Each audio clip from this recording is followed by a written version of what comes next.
Admiral Isoroku Yamamoto stood before the massive wall map in the Imperial Japanese Navy headquarters, his weathered fingers tracing the vast expanse of the Pacific Ocean. The fluorescent lights cast harsh shadows across his face as he studied. The intelligence reports scattered across the mahogany table. It was the morning of December 6, 1941, and the fate of two empires hung in the balance of decisions made in rooms like this one. The intelligence estimates before him painted a picture that would prove catastrophically wrong. According to Japanese naval intelligence, the United States Pacific Fleet possessed fewer than 200 major combat vessels, with most concentrated at Pearl Harbor. The reports, compiled by the 3rd Bureau of the Imperial Navy General Staff, suggested American industrial capacity could produce perhaps 50 new ships annually, a figure that would later prove to be off by a factor of 10. Yamamoto's staff, officers resplendent in their crisp white uniforms, nodded in agreement as Captain Minoru Genda outlined the proposed operation.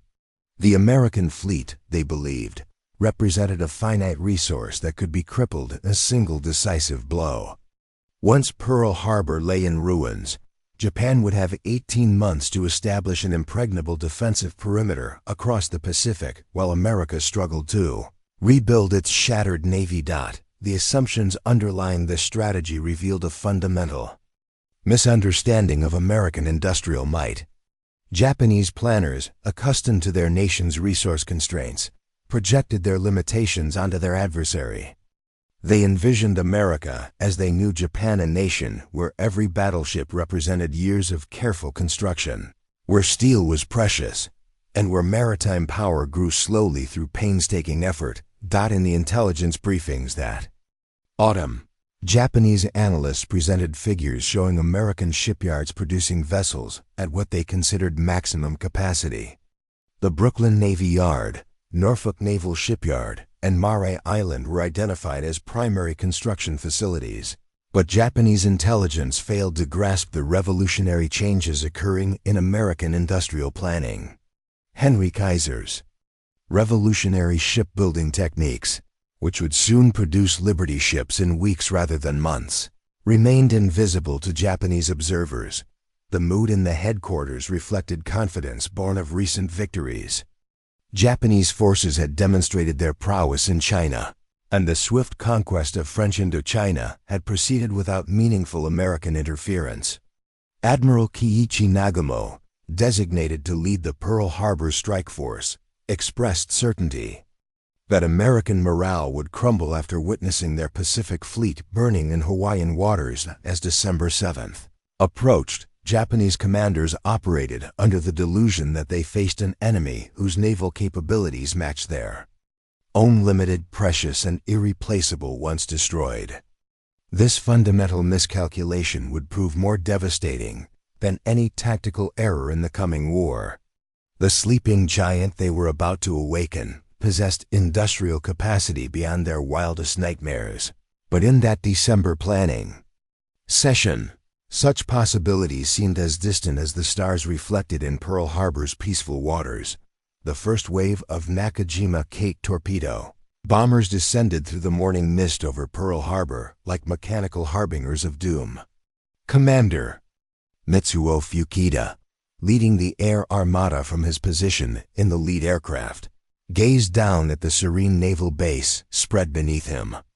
Battleship Row stretched along Ford Island like a neat procession of steel monuments, their crews beginning another peaceful Sunday morning routine. At precisely 7:48 on the morning of December 7th, 1941, the first bombs exploded across the harbor.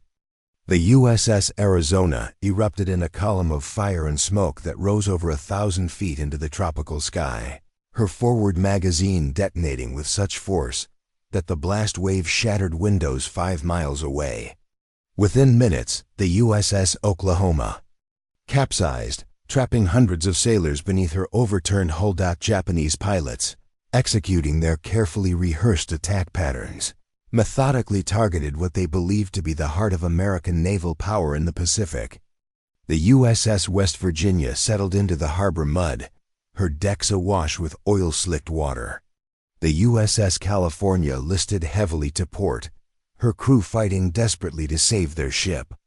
The USS Nevada, attempting to escape to open water, ran aground.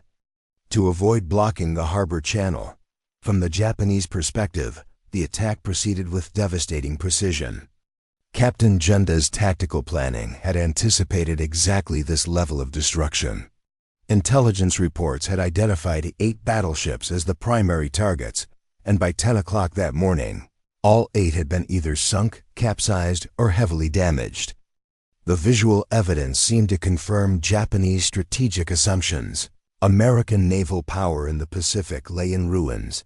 Admiral Nagamo, monitoring radio communications from his flagship Akagi, received reports of complete tactical success. His pilots had achieved surprise, encountered minimal resistance, and inflicted casualties that appeared to match pre-war projections. The American Pacific Fleet, as Japanese planners had understood it, had effectively ceased to exist as a fighting force. However, the attack's very success masked crucial intelligence failures that would prove strategically catastrophic. The Pacific Fleet's 3 aircraft carriers, Enterprise, Lexington, and Saratoga, were absent from Pearl Harbor that morning, conducting training exercises and ferry missions across the Pacific. Japanese planners focused on battleship-centric naval doctrine had underestimated the strategic importance of these floating airfields. More significantly, the attack left Pearl Harbor's fuel storage facilities, dry docks, and repair shops largely intact. These installations represented months of construction and contained millions of gallons of fuel oil, essential to Pacific operations. Their preservation would enable rapid recovery of damaged vessels and support sustained naval operations far sooner than Japanese planners anticipated. As smoke columns rose above the harbor and rescue crews pulled survivors from oil-covered waters, Japanese strategists celebrated what they believed was a decisive blow against American naval capabilities. They had sunk or damaged 18 warships and destroyed nearly 200 aircraft. The tactical victory appeared complete, validating their assessment of American strength and vulnerability. Yet even as Pearl Harbor burned, American industrial machinery was already beginning to turn with unprecedented speed and scale, preparing to transform Japanese triumph into their ultimate strategic nightmare. The news of Pearl Harbor reached Detroit's massive industrial complexes as factory whistles signaled the Monday morning shift change on December 8, 1941. Within hours, the machinery of American mass production began its transformation from peacetime manufacturing to total war mobilization. At the River Rouge complex, Henry Ford's engineers were already calculating how automobile assembly lines could be reconfigured for aircraft production.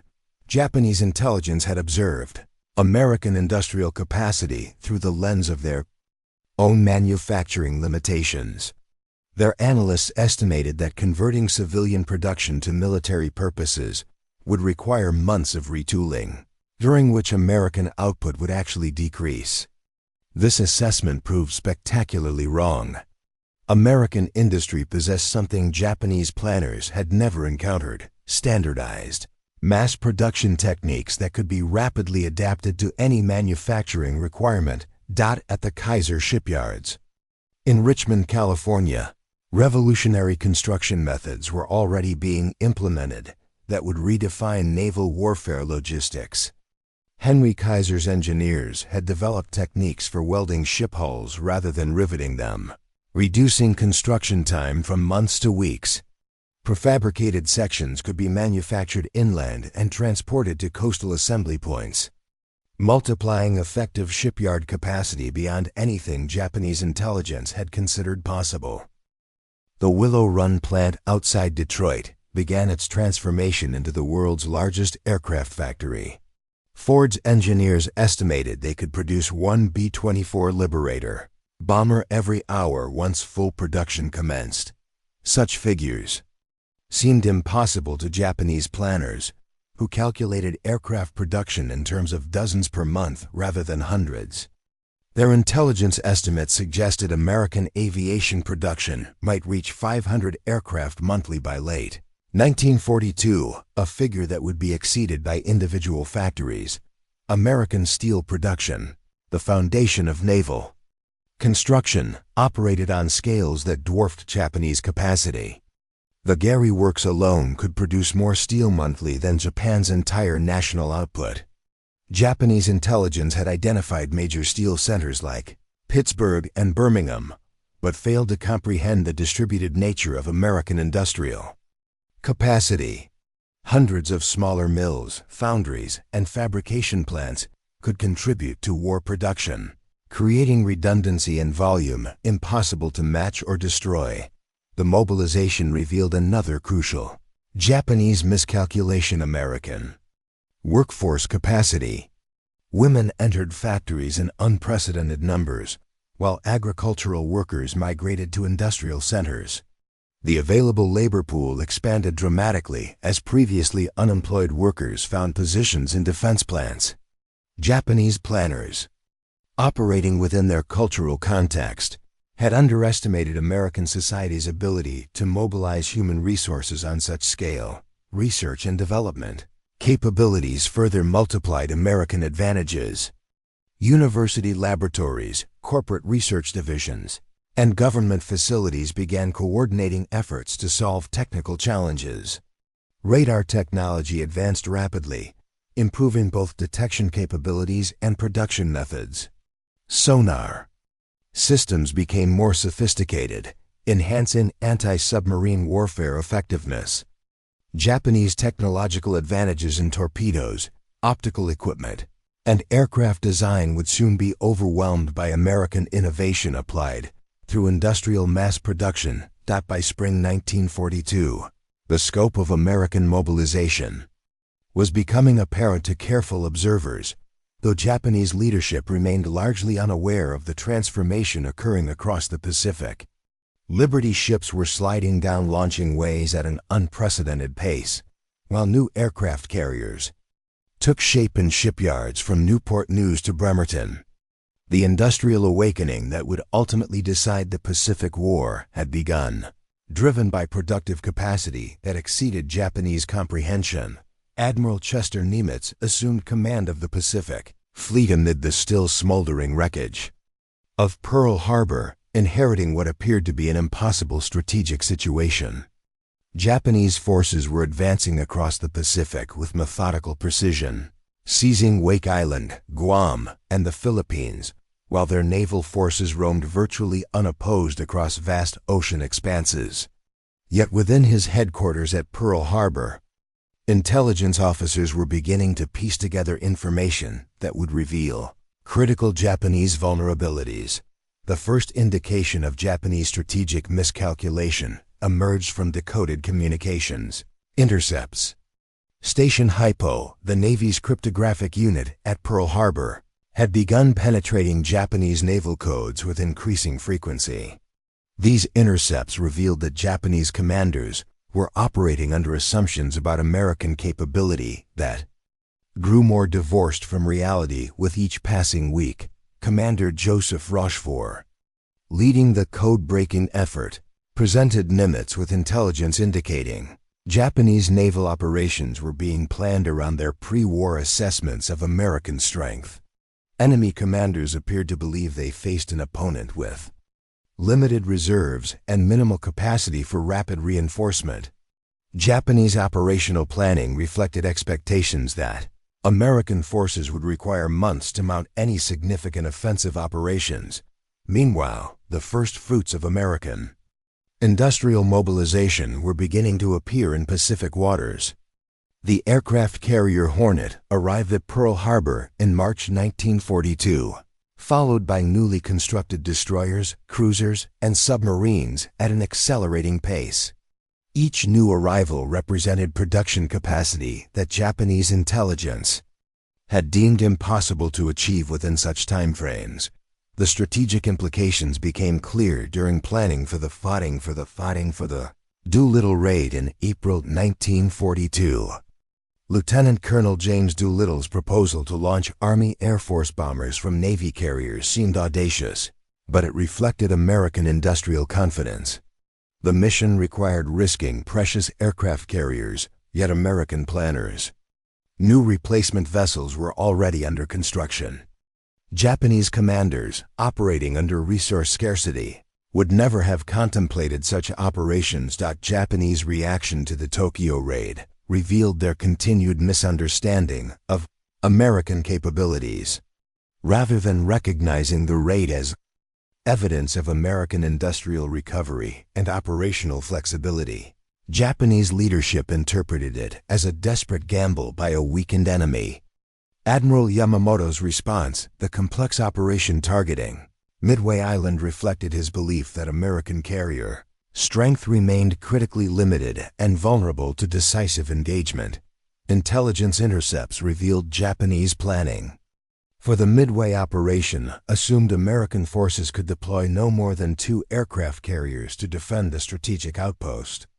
This calculation reflected their pre-war assessments, updated only for Pearl Harbor losses, without accounting for new construction, repairs to damaged vessels, or operational reinforcements from the Atlantic Fleet. This context is taken from the National Archives, Records of World War II Pacific Theater Intelligence Operations, Collection 2018. American preparations for Midway demonstrated the gap between Japanese assumptions and American reality. Task Force 16, built around the carriers Enterprise and Hornet, joined Task Force 17, centered on the hastily repaired Yorktown. The rapid repair of Yorktown, accomplished in 72 hours at Pearl Harbor, exemplified American industrial capability that Japanese planners had not anticipated. As both fleets moved toward their fateful encounter, Japanese commanders remained confident they possessed accurate intelligence about American strength. Their operational plans reflected calculations based on pre-war assessments, while American forces prepared to demonstrate that Japanese intelligence had fundamentally misunderstood the nature of their opponent. The stage was set for a confrontation that would expose the full extent of Japanese strategic miscalculation.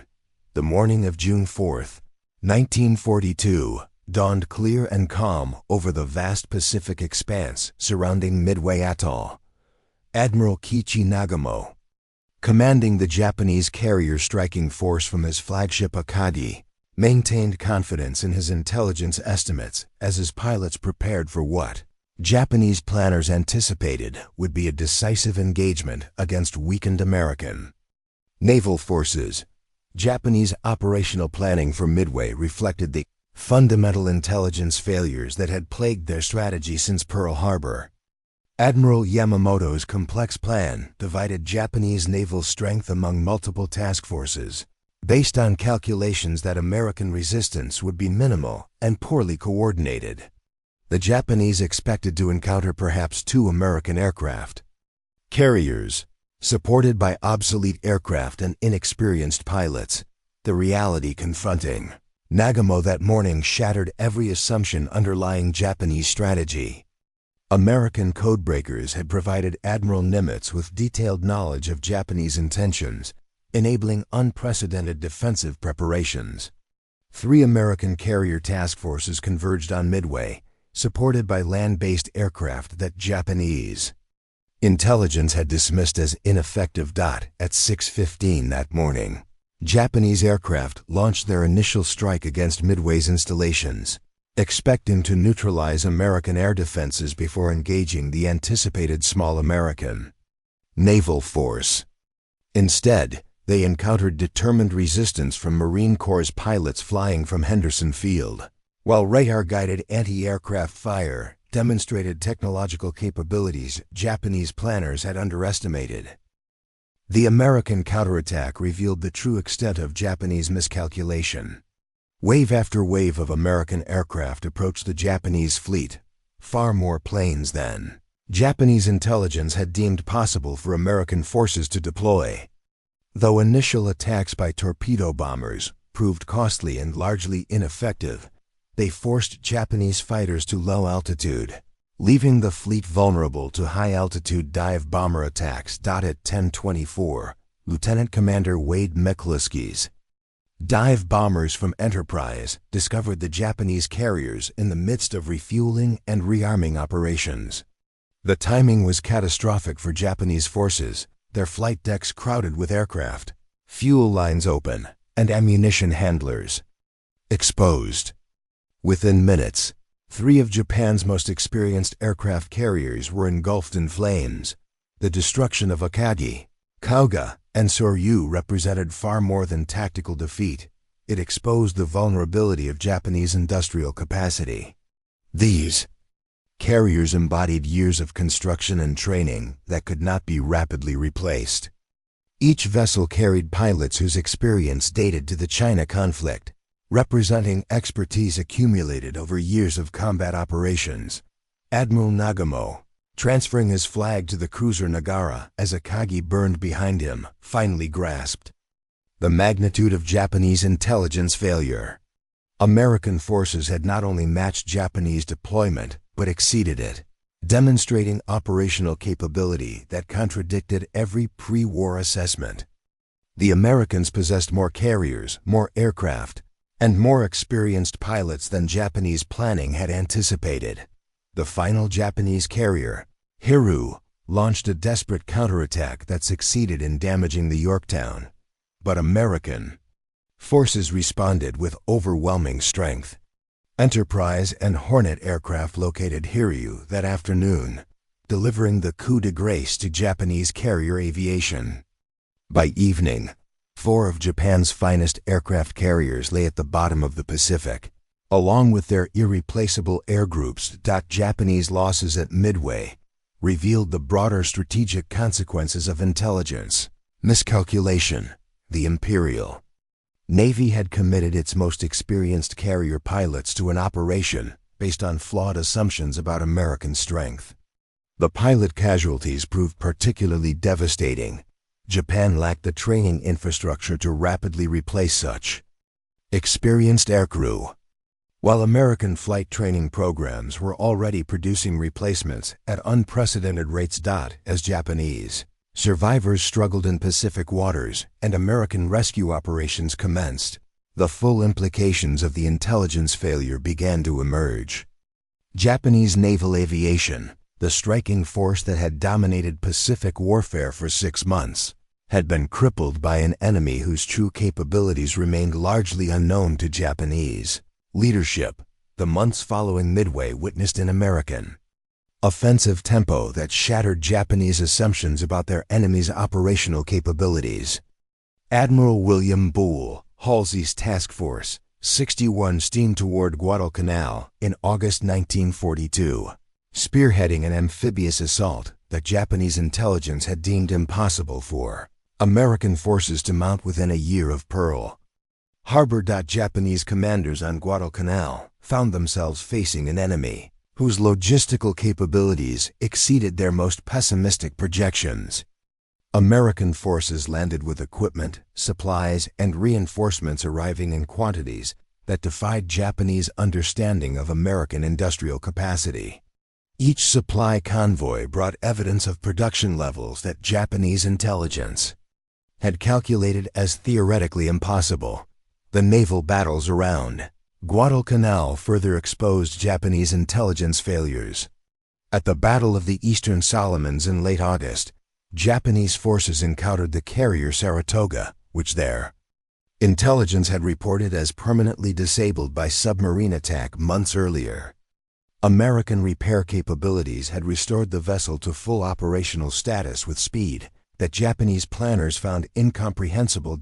By October 1942, the scope of American naval construction was becoming undeniable even to Japanese leadership. New destroyers, cruisers, and escort carriers appeared in Pacific waters with regularity that suggested American shipyards were operating at capacity levels Japanese analysts had dismissed as propaganda.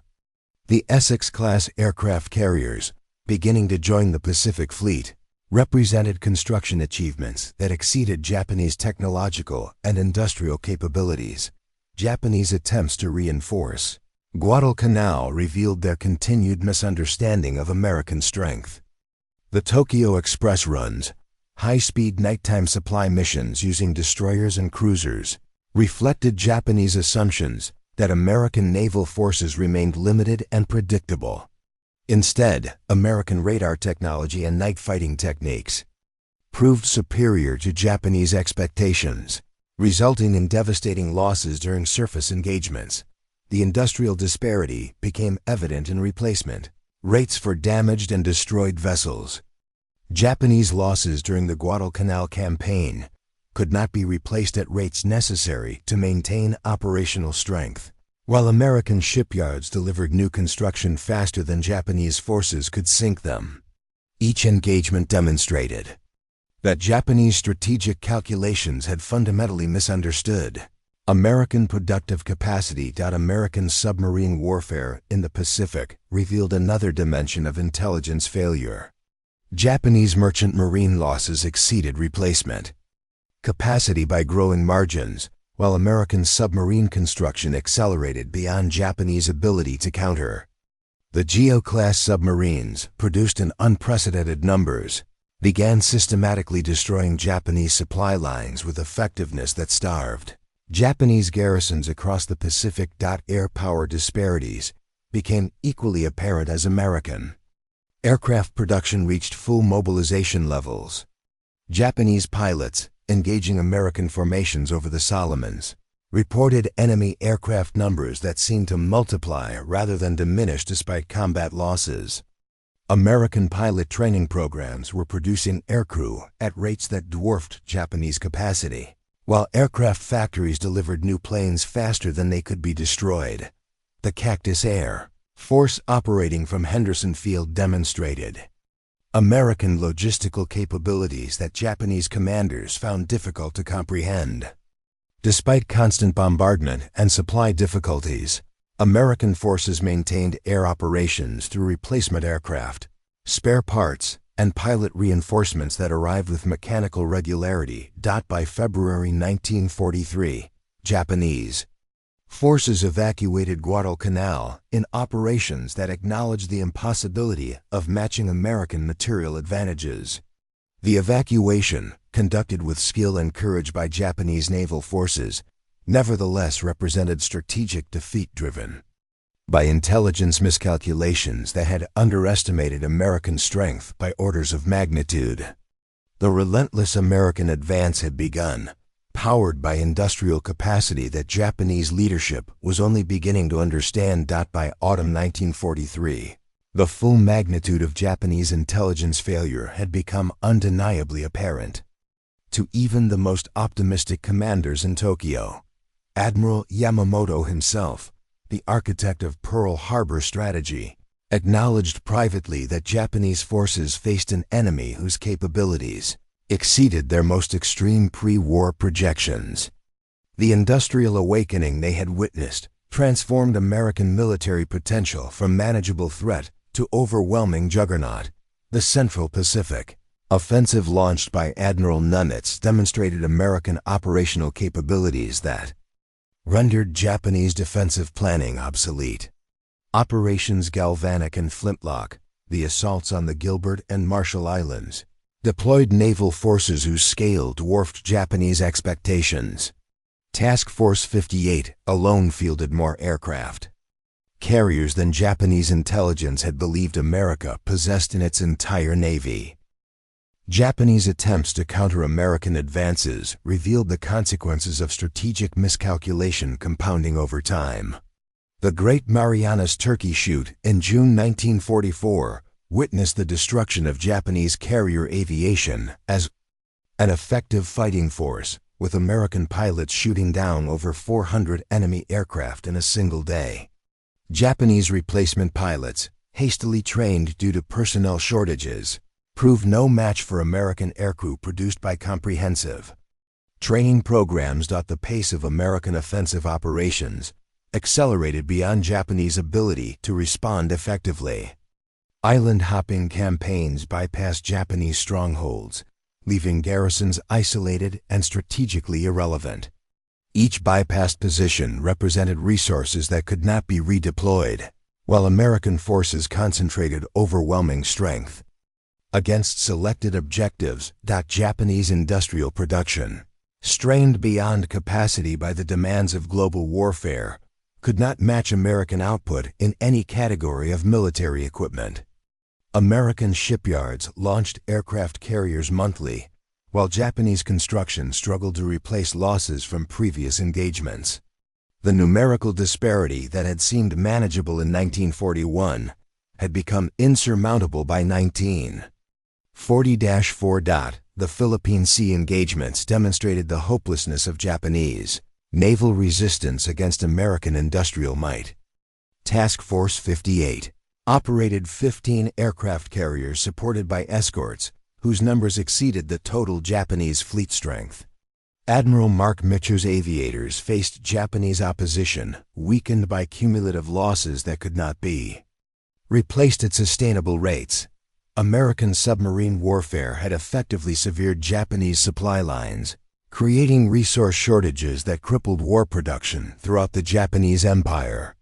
Raw materials from conquered territories could not reach Japanese factories, while finished military equipment could not be delivered to operational theaters. The economic foundation supporting Japanese military operations had been systematically destroyed by American industrial capacity. Applied to undersea warfare, the kamikaze campaigns of 1944 and 1945 represented desperate recognition that conventional resistance had become futile.